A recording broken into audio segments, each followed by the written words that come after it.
সুপ্রভাত। বাঙালি তাত্ত্বিক পদার্থবিজ্ঞানী এবং জ্যোতির্বিজ্ঞানী মেঘনাদ সাহা। তিনি গণিত নিয়ে পড়াশোনা করলেও পদার্থবিজ্ঞান ও জ্যোতির্বিজ্ঞানে গবেষণা করেছেন।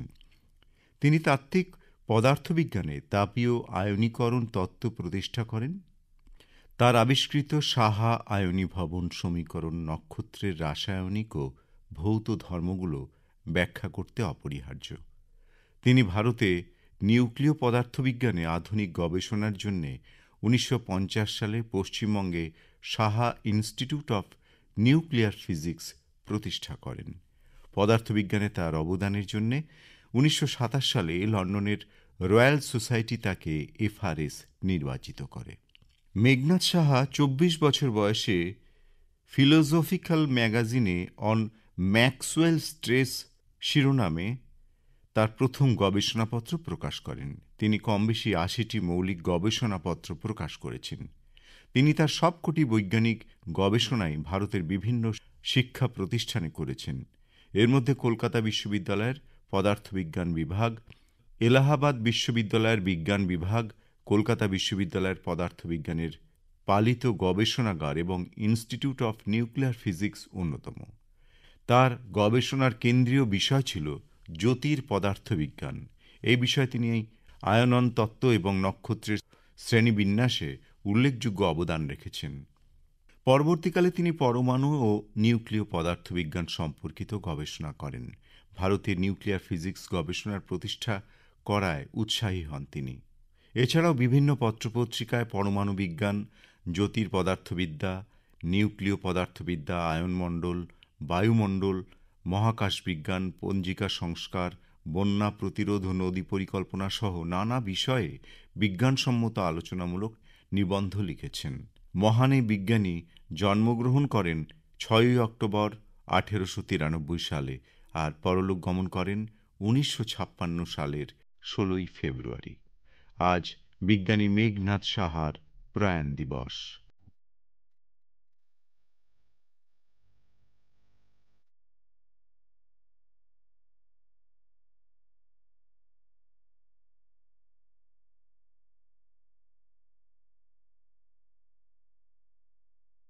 চলে আসি প্রত্যুষার এ মাসের চিঠির বিষয়।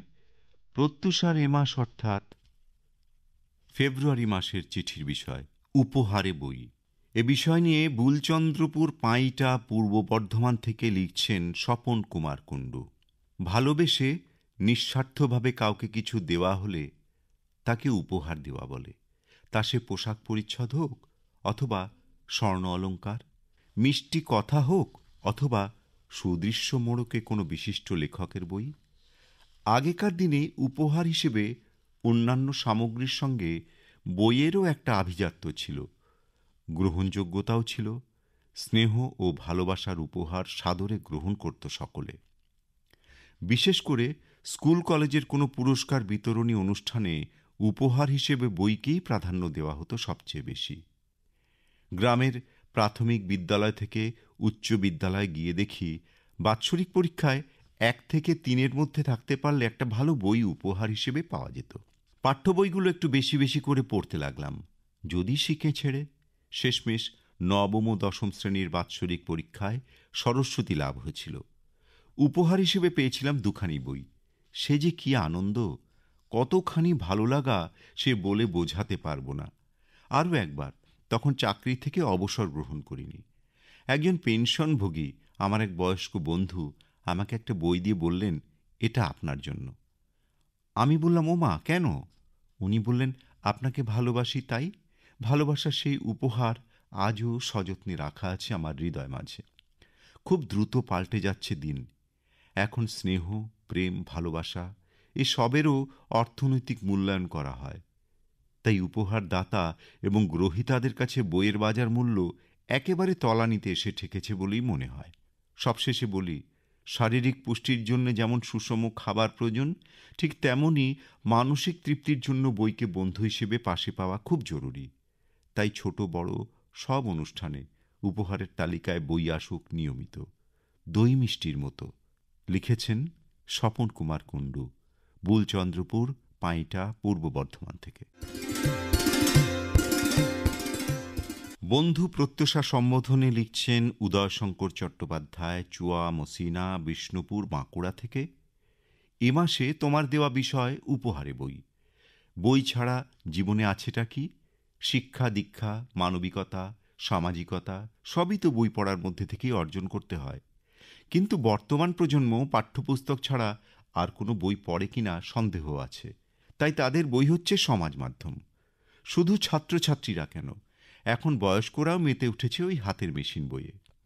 পাড়ার এক ভদ্রলোকের বাড়িতে গেলে দেখতে পাই দু একটা তাকে শুধু বই আর বই, আর সেই ভদ্রলোক মেতে আছেন ওই মেশিন বইয়ে। সময়ের সাথে প্রযুক্তি যেমন এগিয়ে যায়, এটা যেমন বাস্তব, আর পুরাতনকে ছেড়ে নতুনকে আঁকড়ে ধরার আনন্দটাকে বাদ দেওয়া যায় না। এবার একটি ছোট্ট ঘটনা তোমাকে জানাই বন্ধু। এক আত্মীয়র বাড়িতে গিয়ে দেখেছিলাম প্রচুর সাহিত্য, উপন্যাস, রচনাবলী ও ছোট গল্পের এক বিশাল সম্ভার। ওনাকে জিজ্ঞেস করাতে উনি উত্তর দিয়েছিলেন, এই সমস্ত বইয়ের সিংহভাগই আমরা উপহার হিসেবে পেয়েছি। উপহারের একটা বইও যেন একাধিক না হয়ে যায়, সেই প্রচেষ্টা করে আজ উপহারে পাওয়া সব বইকে এক ছাতার তলায় সংগ্রহ করে রেখেছি। সুতরাং এই ঘটনার প্রেক্ষিতে এটাই বুঝলাম যে বই ছিল এককালে উপহার সামগ্রীর মধ্যে এক নম্বরে। আজকাল কোনো অনুষ্ঠানে বই উপহার খুব একটা চোখে পড়ে না, কিন্তু কোনো কিছুই যখন শেষ হয়ে যায় না, তখন সেই আগের স্বভাবসিদ্ধ ভঙ্গিতে এই বইকে আবার আমরা উপহারের সূচিতে দেখতে পাবো বলে আমার বিশ্বাস। আমার মনে হয় সেদিন আর বেশি দূরে নয়। লিখেছেন উদয়শঙ্কর চট্টোপাধ্যায়, চুয়া মসিনা, বিষ্ণুপুর, বাঁকুড়া থেকে।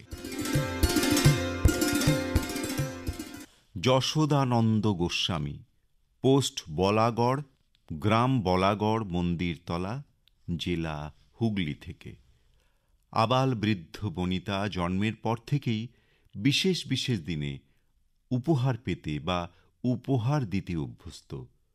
জন্মদিন, বিবাহ, উপনয়ন বা অন্য যে কোনো উল্লেখযোগ্য দিনকে স্মরণীয় করে রাখতে আমরা নানা অনুষ্ঠানের আয়োজন করি।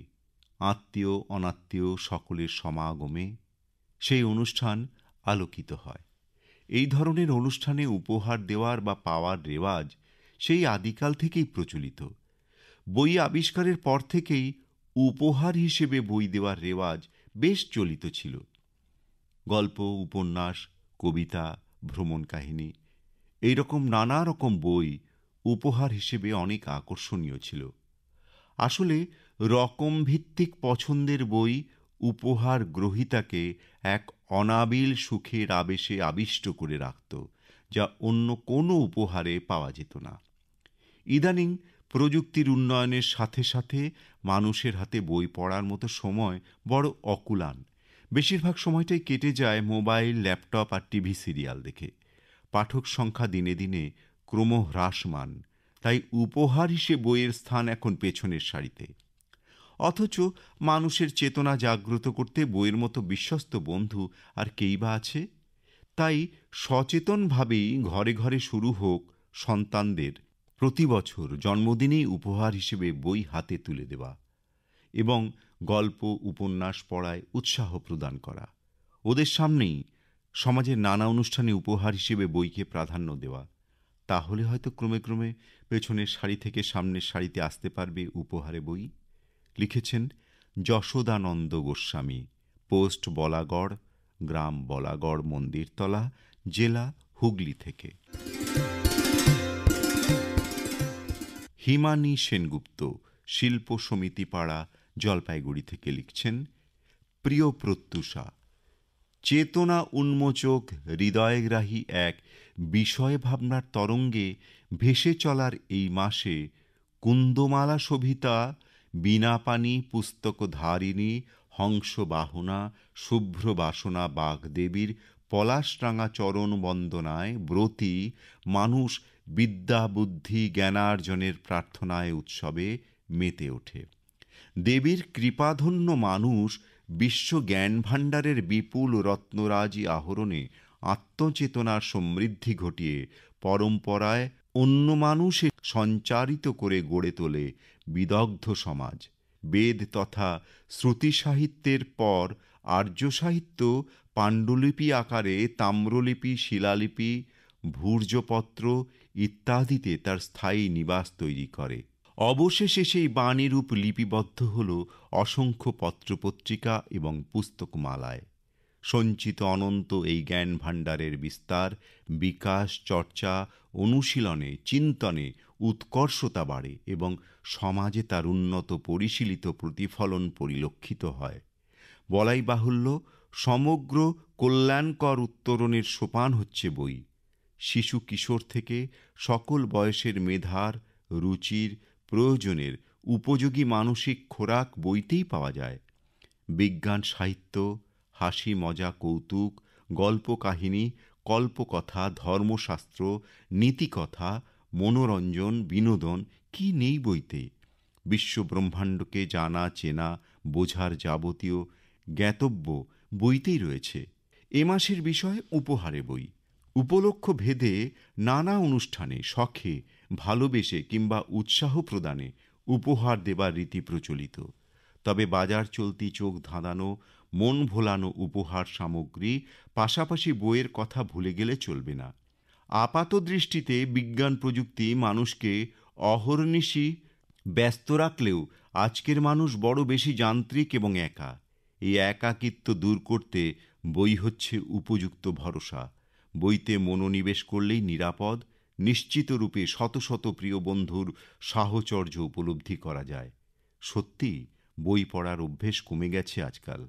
তাই প্রত্যুষা, তোমার সাথে এক সুরে বলি, বইয়ের বিকল্প হয় না, আর বইই হোক সেরা উপহার।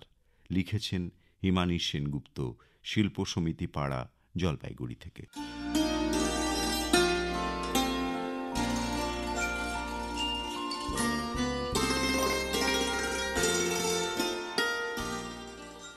লিখুন ফেব্রুয়ারি মাস জুড়ে এই বিষয়ে, উপহারে বই। প্রত্যুষার ফেব্রুয়ারি মাসের বিষয় এটি। আর এ বিষয়ে আপনার মতামত সমৃদ্ধ চিঠি লিখে পাঠিয়ে দিন এই ঠিকানায় airprotyusha@gmail.com। এছাড়াও আপনি আপনার পত্র সাধারণ ডাকযোগেও পাঠাতে পারেন। অবশ্যই চিঠির শেষে আপনার মোবাইল ফোন নম্বরটি দিতে ভুলবেন না। আর চিঠি লিখবেন 200 শব্দের মধ্যে এবং তা পৌঁছানো চাই মাসের 25 তারিখের মধ্যে। প্রত্যুষার ফেব্রুয়ারি মাসের চিঠির বিষয়, উপহারে বই।